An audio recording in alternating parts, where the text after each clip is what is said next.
Hello students. आज का जो टॉपिक है वो है एड्स। एड्स के अलावा आज के सेशन में हम थोड़ा कैंसर के बारे में भी डिस्कस करेंगे। ठीक है, लास्ट लेक्चर में हम लोग ने वाइंड अप किया था till the structure of HIV virus. HIV virus का स्ट्रक्चर देखा था और उसके अलावा ऑटो इम्यूनिटी के बारे में डिस्कस किया था। ऑटो इम्यूनिटी के अलावा हम लोग ने देखा था immune system in the body. Right, उम्मीद कर रहा हूं आप सभी को लास्ट सेशन से कोई भी डाउट नहीं होगा। अब आज टॉपिक पर आने से पहले HIV वायरस जो है, HIV वायरस के स्ट्रक्चर के बारे में हम डिस्कस कर लेते हैं एक शॉर्ट में। HIV वायरस जो है it is the causative agent of ads.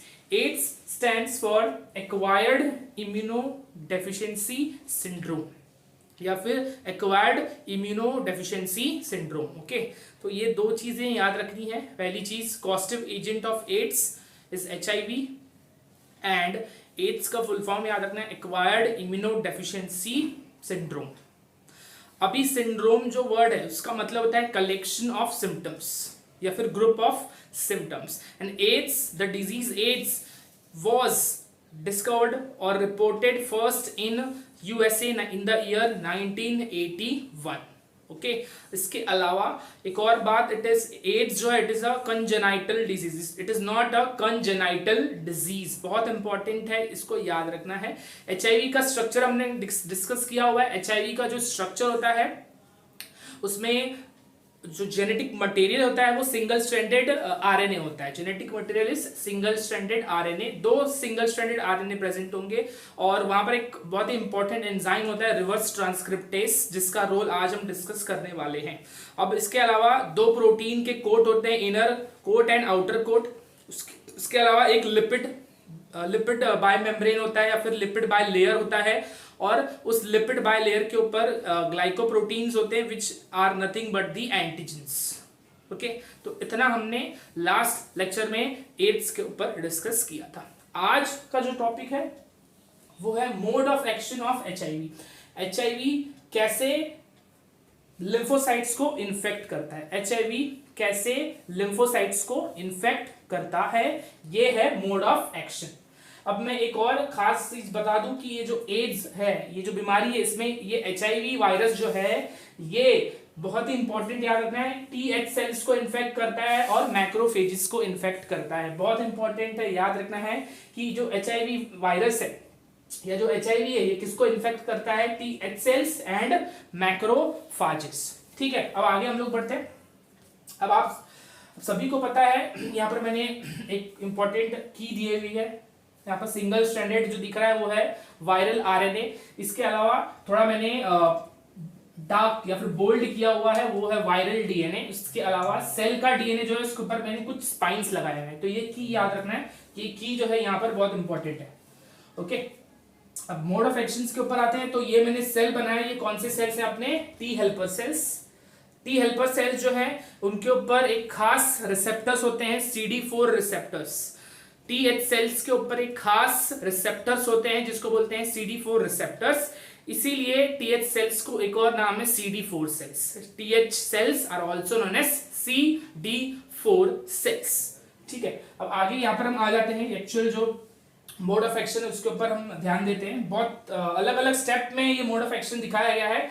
सबसे पहला स्टेप है बाइंडिंग। सबसे पहला स्टेप है बाइंडिंग। अब बाइंडिंग में दिख रहा है ये आपका TH सेल्स है। ठीक है, ये पेशेंट का TH सेल्स है। अब यहां पर TH सेल जो है इसके अंदर कौन आ रहा है, HIV वायरस। कौन आ रहा है, HIV वायरस। और बेसिकली जब भी HIV वायरस आएगा सबसे पहले जो वायरस का मेम्ब्रेन है वो फ्यूज हो जाएगा with the cell wall of the TH cells. Virus का जो मेम्ब्रेन है वो किसके साथ फ्यूज हो जाएगा, TH cell, that is T helper cell के सेल वॉल के साथ। फ्यूज होने के बाद वो अंदर पेनिट्रेट कर जाएगा। ठीक है, तो यहां पर वही चीज दिखाई हुई है। ये न्यूक्लियस दिख रहा है आपको सेल का। न्यूक्लियस के अंदर TH सेल्स के खुद के जेनेटिक मटेरियल है, ये खुद का उसका जीनोम है। ये हो गया हमारा फर्स्ट स्टेप।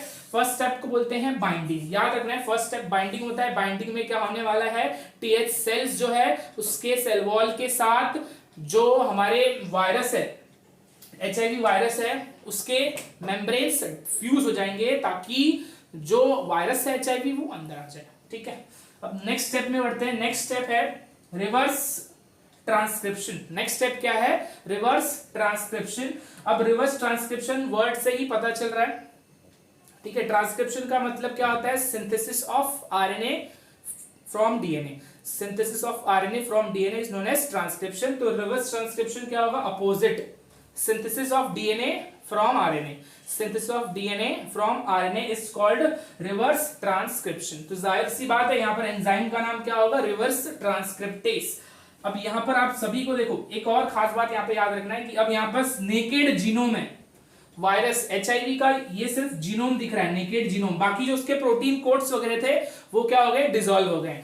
इस TH सेल्स के अंदर जैसे ही आया है वायरस HIV, उसके जो प्रोटीन कोड्स थे, ग्लाइकोप्रोटीन्स थे, सब डिसॉल्व हो गए हैं। खाली नेकेड आरएनए था, खाली नेकेड आरएनए था। अब ये आरएनए रिवर्स ट्रांसक्रिप्शन परफॉर्म करेगा और क्या बनाएगा? DNA. Reverse transcription RNA perform करेगा और क्या बनाएगा? डीएनए। अब ये जो स्टेप है ये क्या है? अपना रिवर्स ट्रांसक्रिप्शन। तो दो स्टेप देखा है बच्चों भी।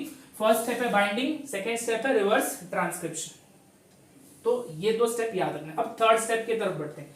अब थर्ड स्टेप में याद रखना है कि अब क्या होने वाला है? ये जो वायरल डीएनए, अब जो वायरल आरएनए है, it has been converted into viral DNA. अब वायरल डीएनए जो है ये क्या करेगा? न्यूक्लियस के अंदर जाने की कोशिश करेगा। किसके न्यूक्लियस के अंदर जाने की कोशिश करेगा? Into TH sales.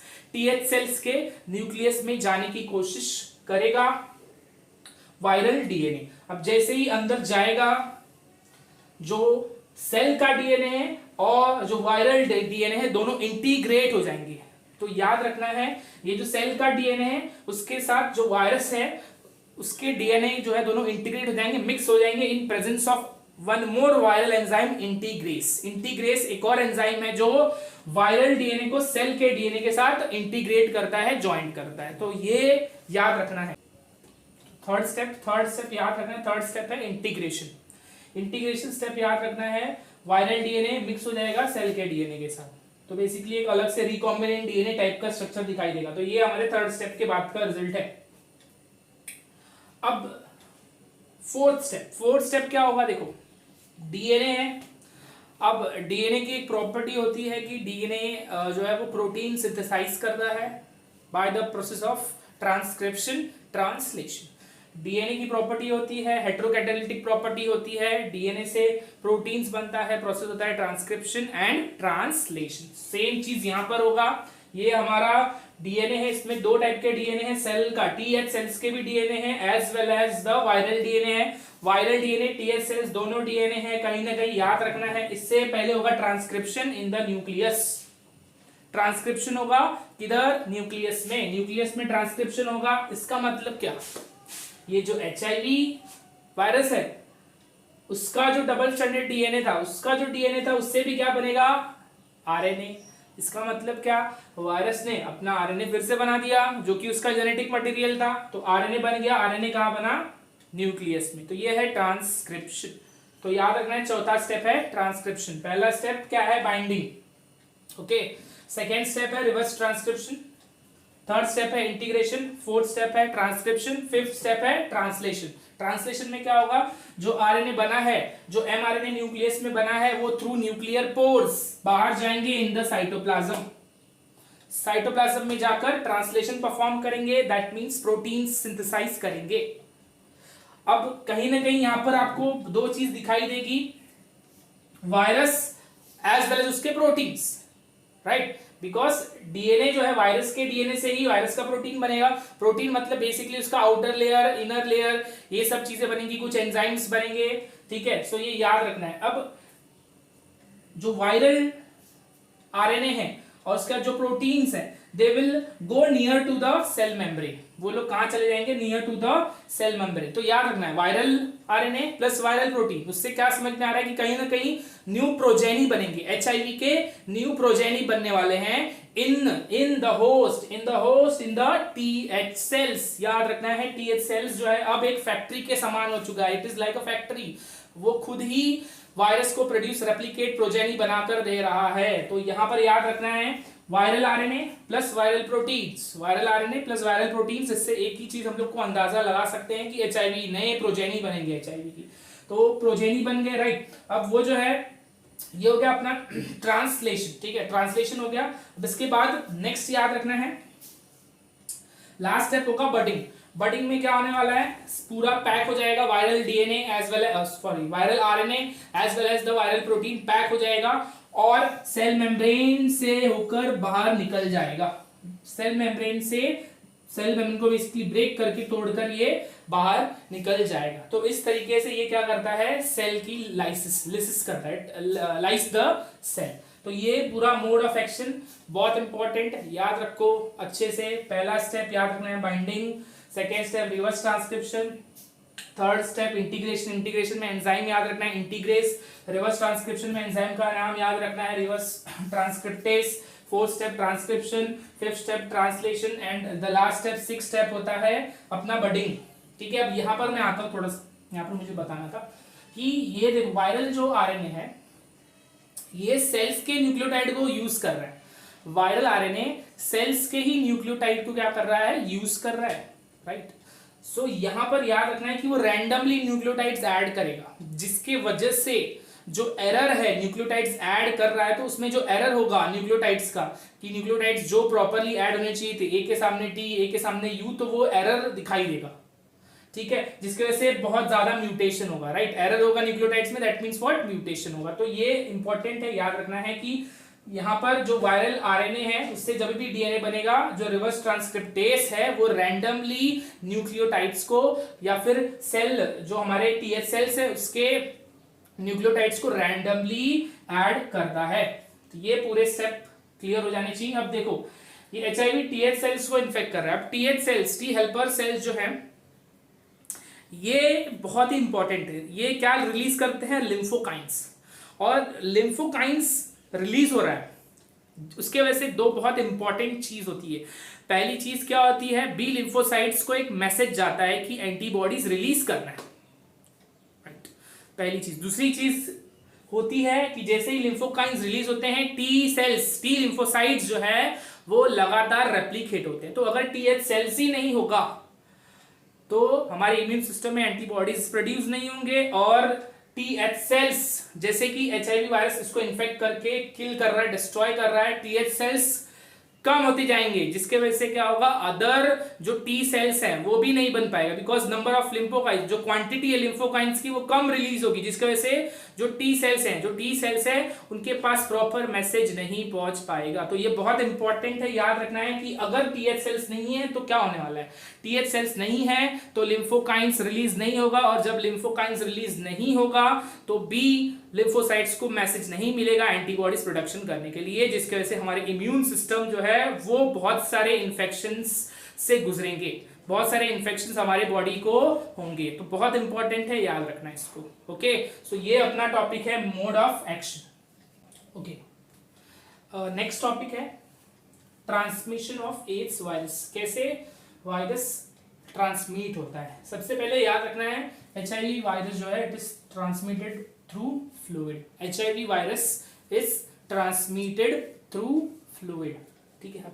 कौन से fluid, blood, semen, vaginal fluid, breast milk, ये चार याद रखना है। इनसे एचआईवी वायरस जो है वो ट्रांसफर हो सकता है, ठीक है। तो बहुत इंपॉर्टेंट है blood, semen, vaginal fluid and breast milk, ठीक है। अब देखते हैं आगे कौन से केस में फिर किस तरीके से एचआईवी वायरस जो है वो ट्रांसफर हो सकता है। पहली चीज, अगर कोई पर्सन जो है वो इन्फेक्टेड है और अगर उसका ब्लड एक नॉर्मल इंसान में जा रहा है तो उस केस में क्या होगा, एड्स होने के चांसेस होंगे जो नॉर्मल पर्सन है। तो इंपॉर्टेंट है, याद रखना है ट्रांसफ्यूजन ऑफ इन्फेक्टेड ब्लड और ब्लड प्रोडक्ट्स।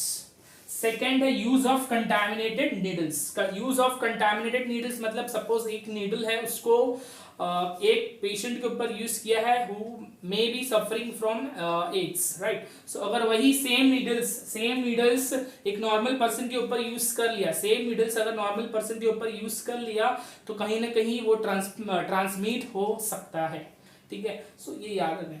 नेक्स्ट है sexual intercourse with an infected partner, उसके बाद from infected mother to child, ठीक है, अगर कोई mother is some mother is suffering from AIDS, तो कहीं ना कहीं वो एड्स जो बीमारी है मदर से चाइल्ड में भी ट्रांसफर हो सकती है, because HIV virus can cross the placenta, और इस टाइप के ट्रांसमिशन को क्या बोलेंगे, वर्टिकल ट्रांसमिशन। और फिफ्थ है ऑर्गन ट्रांसप्लांट। ऑर्गन ट्रांसप्लांट में याद रखना है कि ऑर्गन ट्रांसप्लांट से पहले ब्लड टेस्ट किया जाता है to basically check whether the person is suffering from any kind of disease such as AIDS, right? So organ transplant से पहले किसी पेशेंट को एड्स है और बिना उसके उसको चेकअप किए उसके ऑर्गन को नॉर्मल पर्सन में हम लोग ने ऐड कर दिया, डाल दिया, तो उस केस में भी क्या हो सकता है, एड्स फैल सकता है फ्रॉम पर्सन टू पर्सन, ठीक है।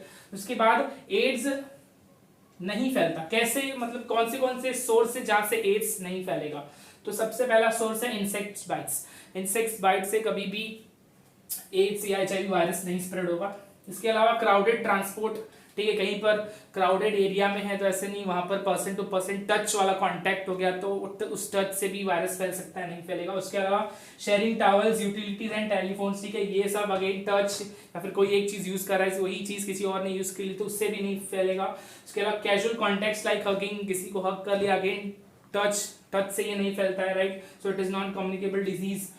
उसके अलावा touching items previously touched bye HIV infected person, तो ये बहुत इंपॉर्टेंट है, ये याद रखना है कि अगर किसी इंडिविजुअल को एचआईवी और उसने जो चीज टच की है उसी को नॉर्मल पर्सन ने भी टच कर दी तो उससे एचआईवी नहीं फैलता, नहीं होता। तो ये दो चीज याद रखना है, transmission of AIDS virus and AIDS cannot acquired by the following: insects bite, crowded transport, sharing towels, utilities and telephones, casual contact like hugging, touching items previously touched by HIV infected persons, ठीक है। तो ये दो important चीजें याद रखनी है। Next topic है stages of HIV, stages of HIV, okay. अब नेक्स्ट स्टेजेस ऑफ HIV। अब फर्स्ट स्टेज जो है उसको बोलते हैं acute HIV infection. First stage जो है, फर्स्ट स्टेज को क्या बोलेंगे, एक्यूट एचआईवी इन्फेक्शन। अब इस स्टेज में याद रखना है patient shows flu like symptoms, normal जो वायरल फ्लू है उसके सिम्टम्स दिखाई देंगे और कुछ टाइम बाद प्रॉपर मेडिसिन लेकर, प्रॉपर एंटीवायरल ड्रग्स लेकर वो ठीक हो जाएगा। दैट मीन्स सिम्टम्स जो है वो दिखाई नहीं देंगे, इट विल डिसअपियर। जब सिम्टम्स नहीं दिखाई देंगे that is known as incubation period. Incubation period याद रखना है कितने टाइम के लिए होता है, 5 to 10 ईयर्स। इंक्यूबेशन पीरियड मतलब याद रखना है patient shows flu like symptoms which later disappear, इसको बोलेंगे इंक्यूबेशन पीरियड, जो कि कितने टाइम का होता है, 5 to 10 ईयर्स। नेक्स्ट है असिम्टोमेटिक एचआईवी इन्फेक्शन। असिम्टोमेटिक मतलब without any symptoms, virus HIV virus उसके अंदर प्रेजेंट है, पेशेंट के अंदर एचआईवी वायरस प्रेजेंट है but not showing any kind of symptoms is known as asymptomatic HIV infection. ये इसका इंक्यूबेशन पीरियड क्या है, 10 और मोर देन 10 ईयर्स। एक खास चीज बहुत इंपॉर्टेंट याद रखना है कि अगर सिम्टम्स नहीं दिखा रहा है इसका मतलब ये नहीं है कि वो ट्रांसमिट नहीं हो सकता। अगर उस सपोज एक पर्टिकुलर पेशेंट है और उसके अंदर एचआईवी वायरस है and it is at the stage of asymptomatic HIV infection, तो अगर उसका ब्लड किसी नॉर्मल पर्सन के अंदर जाता है तो वो जो नॉर्मल पर्सन है उसको भी एचआईवी या फिर एड्स जो है उसके सिम्टम्स धीरे धीरे दिखाई देने लगेंगे। तो याद रखना है can transmit the infection to others during this symptom free period या फिर एसिम्टोमेटिक पीरियड।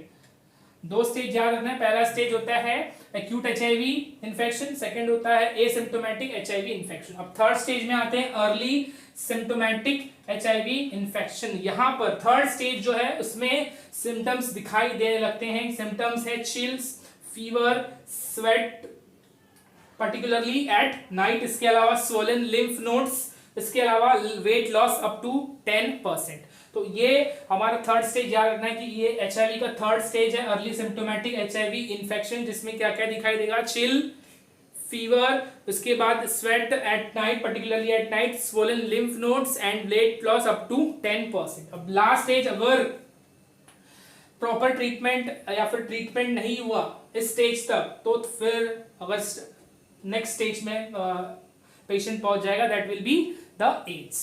ठीक है, तो ये फोर्थ स्टेज होता है एड्स बेसिकली। इनिशियली ये 3 स्टेज होगा एचआईवी का, फिर चौथा स्टेज होगा एड्स, जहां पर इन्फेक्शन जो है अगर प्रॉपरली डिटेक्ट नहीं किया तो ये एड्स का जो स्टेज है वो आ जाएगा पेशेंट के अंदर। So if the infection is not detected and treated, the immune system gradually weakens, right. अभी हमने देखा था कैसे अटैक कर रहा है टीएच सेल्स के ऊपर, टीएच सेल्स के ऊपर अटैक करेगा, पूरे जो इम्यून सिस्टम है वो खराब हो जाएंगे, वो काम करना बंद कर देंगे। सो यहाँ पर याद रखना है immune system gradually weakens and AIDS develop.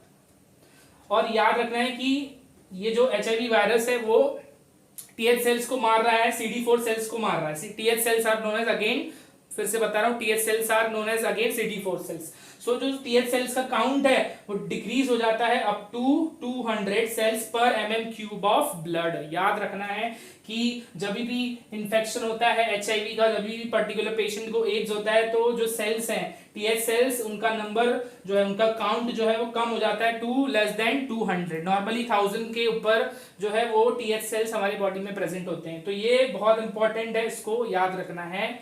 4 stages, ठीक है।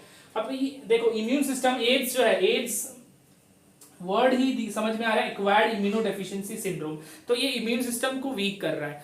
तो अभी देखो अगर एक नॉर्मल इंडिविजुअल है तो कहीं ना कहीं उसका इम्यून सिस्टम स्ट्रांग होगा। Normal individual immune system strong, तो मतलब अगर वो जो है कहीं ना कहीं कुछ डिजीज के अगेंस्ट उसके इम्यून सिस्टम फाइट कर लेंगे और उसको डिजीज फ्री रखेंगे, बिकॉज उसका इम्यून सिस्टम क्या है, स्ट्रांग है। Normal person immune system strong, so वो कहीं ना कहीं कुछ डिजीज जो है उसके अगेंस्ट रेजिस्टेंट होगा, उसके अगेंस्ट जो है उसके इम्यून सिस्टम उसके बॉडी को प्रोटेक्ट करेंगे, राइट। लेकिन वही नॉर्मल पर्सन का इम्यून सिस्टम अगर वीक है, वही नॉर्मल पर्सन का जो इम्यून सिस्टम है वो वीक है, तो याद रखना है कि जो डिजीज उसको नॉर्मली नहीं होती थी वो भी उसको क्या होगी, हो जाएंगी, वो टाइप की डिजीज भी उसको हो जाएंगी। And such type of disease are known as opportunistic disease. वो अपॉर्चुनिटी का वेट करती हैं। जब इम्यून सिस्टम स्ट्रांग था तब अटैक नहीं कर पाए, लेकिन जब इम्यून सिस्टम वीक हो गया ड्यू टू एड्स, तब उन्होंने अटैक किया, and that is opportunistic disease which includes fungal disease, candidiasis, उसके अलावा कैपोसिस sarcoma which is type of a cancer, TB, इसके अलावा निमोसिस्टिक कैरिना निमोनिया। ओके, तो ये कुछ डिजीज के नाम हैं, बहुत इंपॉर्टेंट, याद रखना है, opportunistic disease. Okay, so next है डायग्नोसिस। डायग्नोसिस से पहले एक टर्म देख लेते हैं, नॉन प्रोग्रेसर्स। नॉन प्रोग्रेसर्स जो है, they are a small group of patients developing AIDS very slowly और नेवर एट ऑल। तो ये याद रखना है, नॉन प्रोग्रेसर जो है वो ऐसे बंच ऑफ पीपल हैं जिनके अंदर जो एड्स का डेवलपमेंट होता है बहुत ही स्लो होता है या फिर कभी नहीं होता है। इनके ऊपर अभी भी रिसर्च चल रही है कि what kind of metabolic activity या फिर what kind of genetics basis और molecular genetics they are being. Okay, अब आके हम नेक्स्ट आते हैं डायग्नोसिस के ऊपर। अब डायग्नोसिस जो है, यहाँ पर याद रखना है कि एचआईवी एंटीबॉडीज जो है इसको डिटेक्ट करने के लिए एक टेक्निक है ELISA test. Okay, ELISA stands for enzyme linked immunosorbent assay. तो ये एक टेस्ट होता है जिससे एचआईवी एंटीबॉडीज है या नहीं ये डिटेक्ट होता है। अगर एचआईवी एंटीबॉडीज हैं तो टेस्ट एचआईवी टेस्ट पॉजिटिव आएगा, और एचआईवी एंटीबॉडीज नहीं है तो टेस्ट नेगेटिव आएगा। और अगर टेस्ट पॉजिटिव आया तो एक कंफर्मेटरी टेस्ट होगा जिसको बोलेंगे वेस्टर्न ब्लॉटिंग टेस्ट। उसको क्या बोलेंगे, western blotting test. Western blotting test याद रखना है, it is a confirmatory test. ठीक है, एलाइसा टेस्ट फर्स्ट करेंगे, उसके बाद confirmatory test will be western blotting test. Okay, अब लास्ट पार्ट पे आते हैं, ट्रीटमेंट। अब ट्रीटमेंट की बात करें तो बहुत ही इंपॉर्टेंट है। देखो, there is no cure for AIDS. ठीक है, कभी ना कभी जो पर्सन इन्फेक्टेड है एचआईवी वायरस से उसको मरना ही है। जस्ट क्या कर सकते हैं, जो उसका लाइफ स्टाइल है उसको कहीं ना कहीं हम इम्प्रूव कर सकते हैं, जो उसका लाइफ स्पैन है उसको इम्प्रूव कर सकते हैं by giving a variety of drugs. बहुत सारे ड्रग्स अवेलेबल है मार्केट में जिसके वजह से जो लाइफ स्पैन है वो पेशेंट का बढ़ सकता है, पर कभी ना कभी उसको मरना ही, because there is no cure नहीं है एड्स का। सो फर्स्ट है एंटी रेट्रोवायरल थेरेपी। क्या है? Anti retroviral therapy which is shortly abbreviated as ART। इसमें ड्रग्स दिए जाते हैं विच इज एग्जांपल देखते हैं ड्रग्स का, azidothymidine. Okay, azidothymidine is a drug जो क्या करेगा, which will suppress the replication of HIV in the blood. Okay, so याद रखना है कि drugs like azidothymidine are used which will suppress the replication of HIV in the body. जब replication कम होगा या नहीं होगा तो हमारे जो TH सेल्स है वो बढ़ेंगे, राइट। सो जो TH सेल्स हैं वो क्या होंगे, कहीं ना कहीं इंक्रीज होंगे। सो याद रखना है, less the HIV virus more will be the TH cells. अब ART के अलावा एक और है HAART, HAART, that is highly active anti retroviral therapy. ठीक है, तो इसमें बहुत सारे ड्रग्स, देखो combination of several antiviral drugs, बहुत सारे ड्रग्स एंटी कॉम्बिनेशंस में दिए जाते हैं। और अगेन याद रखना है, it also reduces the number of HIV particles in blood which is measured as viral load. What is viral load? Number of virus present in the blood, उसको हम क्या बोलेंगे, वायरल लोड। तो जितना कम वायरल लोड होगा उतना ही ज्यादा जो है TH सेल्स बनेंगे। तो याद रखना है HAART as well as ART. ART में याद रखना है एक स्पेसिफिक ड्रग दिया जाता है जो क्या करता है, जो रेप्लिकेशन है HIV की उसको सप्रेस कर देगा। और हार्ट में याद रखना है हम सेट में या फिर कॉम्बिनेशन ऑफ ड्रग्स देते हैं। तो ये ट्रीटमेंट डायग्नोसिस याद रखना है, नॉन प्रोग्रेसर्स भी याद रखना है। डायग्नोसिस में important is the confirmatory test that is western blotting, और इसमें ट्रीटमेंट में हार्ट भी याद रखना है और आर्ट भी याद रखना है। Example of drug very important, azidothymidine. Okay, so next है प्रिवेंशंस। ठीक है, प्रिवेंशंस में सबसे पहला चीज है इंक्रीज अवेयरनेस एंड एजुकेशन। ठीक है, HIV वायरस के बारे में ज्यादा से ज्यादा लोगों को जागरूक किया जाए। ठीक है, और ये जो काम है ये कौन करता है, नाको एंड NGOs। ठीक है, नेशनल एड्स कंट्रोल ऑर्गेनाइजेशन। उसके अलावा सम नॉन गवर्नमेंटल ऑर्गेनाइजेशंस भी इस अवेयरनेस कैंप को चलाती है। उसके अलावा सेकेंड थिंग, अगर कोई भी नॉर्मल इंडिविजुअल किसी पेशेंट को ब्लड डोनेट कर रहा है या फिर ऑर्गन डोनेट कर रहा है या फिर देयर इज IVF टेक्निक या फिर कोई प्रेग्नेंट वुमेन है, तो जब भी इस टाइप की चीजें की जाती है तो उससे पहले there should be a proper blood test. ठीक है, प्रॉपर ब्लड टेस्ट होना चाहिए, should be done in blood donors of semen, donors of organs and pregnant womens. तो ये सेकेंड तरीका है जिससे, ये सेकेंड वे है जिससे हम प्रिवेंशन कर सकते हैं HIV का। थर्ड है in sexual relationships one should be monogamous, मतलब he should have sexual relationship with only one partner.